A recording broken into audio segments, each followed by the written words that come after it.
ሰላም ጤና ይስጥልን ውድና የተከበራችሁ የለዛሬ ሚዲያ ቤተሰቦቻችን እንደምን ቆያችሁ? መቼም ጆሮቻችን አስፈሪና አሰቃቂ መረጃዎችን መስማት ከጀመሩ ሰነባብተዋል። እንደውም ተላምደውታል ብንል ይቀላል። ዛሬም ለ29 ዓመታት በቋጠረው ቂም ምክንያት ነፍስ ስላጠፋው ወጣት እንዲሁም በልጇ አባት ነፍሷን ስለተነጠቀች እህታችን አንዳንድ መረጃዎችን እንነግራችኋለን። ለዛሬ ሚዲያን ላይክ፣ ሼር፣ ሰብስክራይብ በማድረግ አብራችሁ እንድትሆኑ በአክብሮት እንጠይቃለን።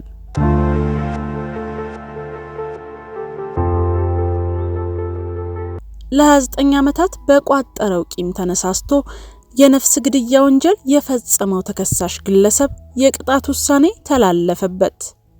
ዕለቱ ጥር 2 ቀን 2016 ዓመተ ምህረት ከቀኑ 11 ሰዓት ከ30 በሚሆንበት ጊዜ በድሬዳዋ ከተማ ወረዳ 6 በልዩ ቦታው ፈረስ መጋላ እየተባለ በሚጠራው አካባቢ የግድያ ወንጀል መፈጸሙን ከፖሊስ ያገኘነው መረጃ ያመለክታል።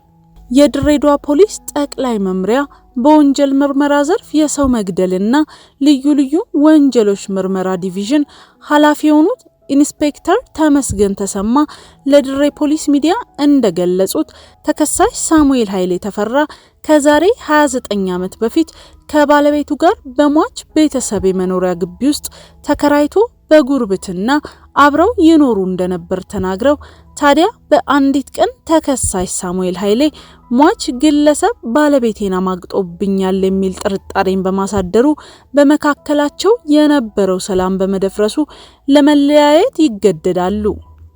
ኢንስፔክተር ተመስገን ተሰማ አክለውም እንደገለጹት ተከሳሽ ሳሙኤል ኃይሌ በውስጥ ከፍተኛ ቂም ይዞ ሟች በማያውቅበት ሁኔታ ለመግደል ቢያስብም ምቹ ጊዜና ሁኔታ አልፈቅድ ብሎት 29 ዓመታት ይቆጠራሉ።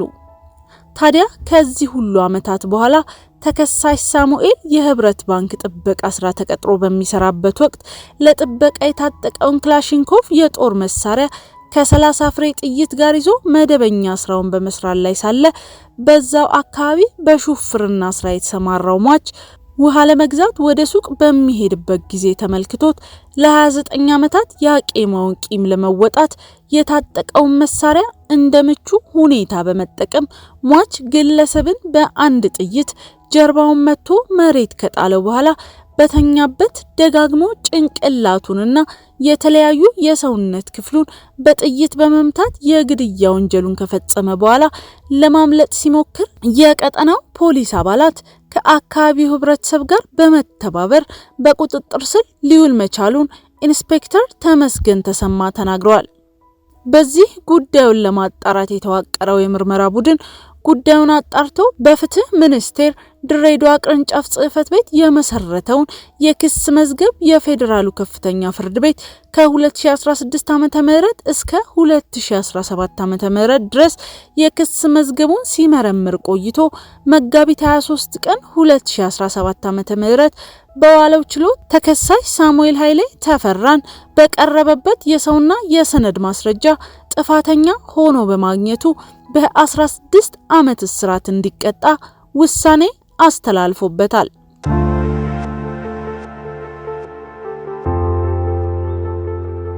በልጇ አባት የተነጠቀችው ነፍስ እህታችን ስሟ ባንቻየው በቀለ ትባላለች።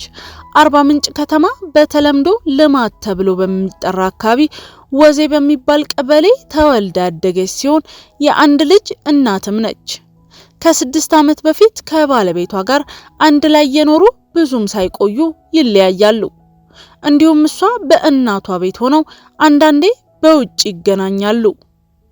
ባለቤቷም ብዙ ጊዜ ወደ ቤትሽ ተመለሽ እያለ ይለምናትና ይጎተጉታት እንደነበር ተገልጿል። ነገር ግን ትናንት ማለትም በቀን 14 8ኛው ወር 2017 ዓመተ ምህረት ጠዋት ከረፋዱ 4 ሰዓት አካባቢ ከመኖሪያ ቤቷ ጠርቶ ወደ ውጪ በማውጣት ትንሽ ከተነጋገሩ በኋላ የልጁን እናት በሽጉጥ ጉሮሮዋን በማለት በጭካኔ ገድሏታል። ወዲያውም በመጣበት ባጃጅ ወደ ፖሊስ ጣቢያ በመሄድ ለፖሊስ እጁንም ሰጥቷል።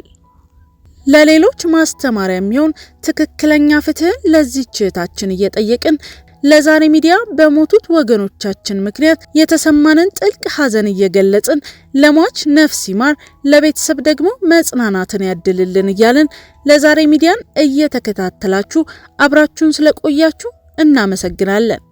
ለዛሬ ሚዲያን ላይክ፣ ሼር፣ ሰብስክራይብ በማድረግ ቤተሰብ እንድትሆኑን በአክብሮት እንጠይቃለን።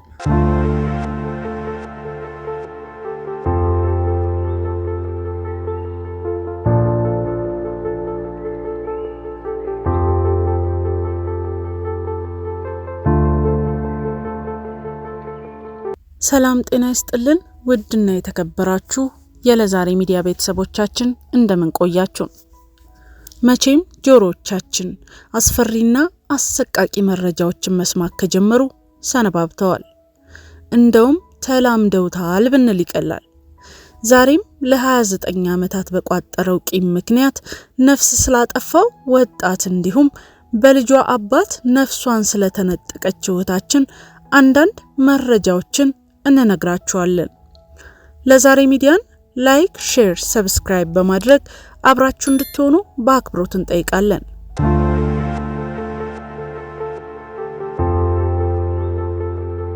ለ29 ዓመታት በቋጠረው ቂም ተነሳስቶ የነፍስ ግድያ ወንጀል የፈጸመው ተከሳሽ ግለሰብ የቅጣት ውሳኔ ተላለፈበት።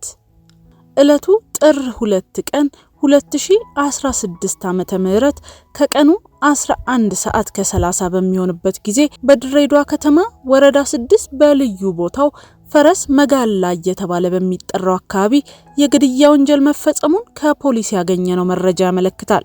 የድሬዳዋ ፖሊስ ጠቅላይ መምሪያ በወንጀል ምርመራ ዘርፍ የሰው መግደልና ልዩ ልዩ ወንጀሎች ምርመራ ዲቪዥን ኃላፊ የሆኑት ኢንስፔክተር ተመስገን ተሰማ ለድሬ ፖሊስ ሚዲያ እንደገለጹት ተከሳሽ ሳሙኤል ኃይሌ ተፈራ ከዛሬ 29 ዓመት በፊት ከባለቤቱ ጋር በሟች ቤተሰብ የመኖሪያ ግቢ ውስጥ ተከራይቶ በጉርብትና አብረው ይኖሩ እንደነበር ተናግረው ታዲያ በአንዲት ቀን ተከሳሽ ሳሙኤል ኃይሌ ሟች ግለሰብ ባለቤቴን አማግጦብኛል የሚል ጥርጣሬን በማሳደሩ በመካከላቸው የነበረው ሰላም በመደፍረሱ ለመለያየት ይገደዳሉ።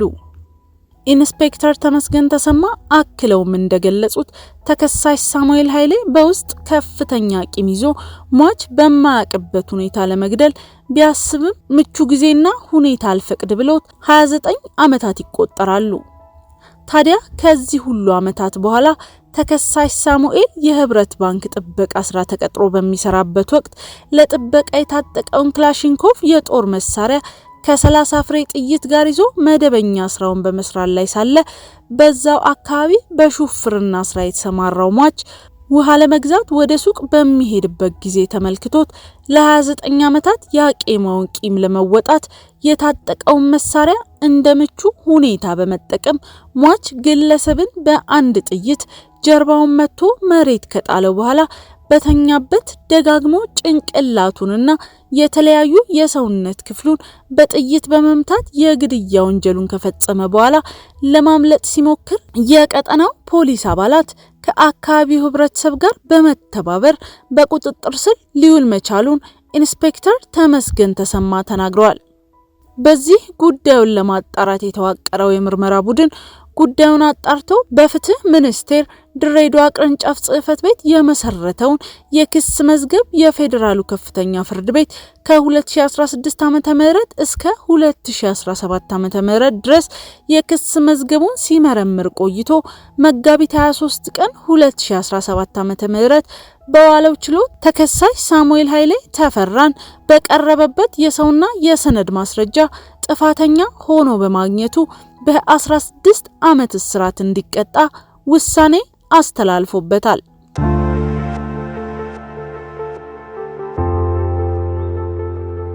በልጇ አባት የተነጠቀችው ነፍስ እህታችን ስሟ ባንቻየው በቀለ ትባላለች። አርባ ምንጭ ከተማ በተለምዶ ልማት ተብሎ በሚጠራ አካባቢ ወዜ በሚባል ቀበሌ ተወልዳ ያደገች ሲሆን የአንድ ልጅ እናትም ነች። ከ6 ዓመት በፊት ከባለቤቷ ጋር አንድ ላይ የኖሩ ብዙም ሳይቆዩ ይለያያሉ። እንዲሁም እሷ በእናቷ ቤት ሆነው አንዳንዴ በውጭ ይገናኛሉ።